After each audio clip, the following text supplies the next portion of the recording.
Nung bagong dating ako dito sa Canada, napakababa ng self-confidence ko.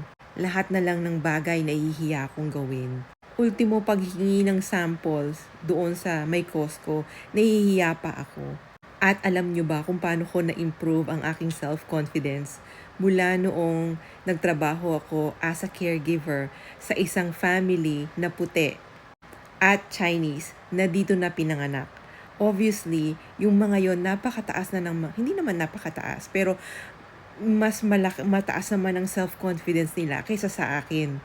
At saka noong nagkaroon ako ng kaibigan na puti na taga Nova Scotia siya, her name is MB, siya ang unang-unang nagtatanong kung bakit ko kini-question ang sarili ko kapag may gusto akong gawin.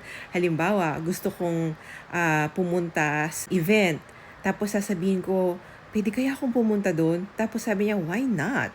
Tapos sabi ko, baka ganyan, baka ganyan. Tapos sabi niya, why? Who's setting those rules? Sabi niya, bakit ganyan kang mag-isip? Sino bang nagsabi sa yung bawal lang ganito, bawal lang ganyan? Tapos alam mo pa kung anong sabi niya, bakit palaging iniisip mo na kapag mahiyain ka, it's a good thing? Sabi niya sa akin, alam mo ba kapag mahiyain ka, minsan mapag-iiwanan ka? Why do you have to be shy? Sabi niya ganun. Tapos mula nung naisip ko, oo nga naman, bakit kailangan kong mahiya? Sino bang nagsabing dapat kapag mahiyain ka is a good thing, especially sa mga babae. Dapat soft-spoken, ganun.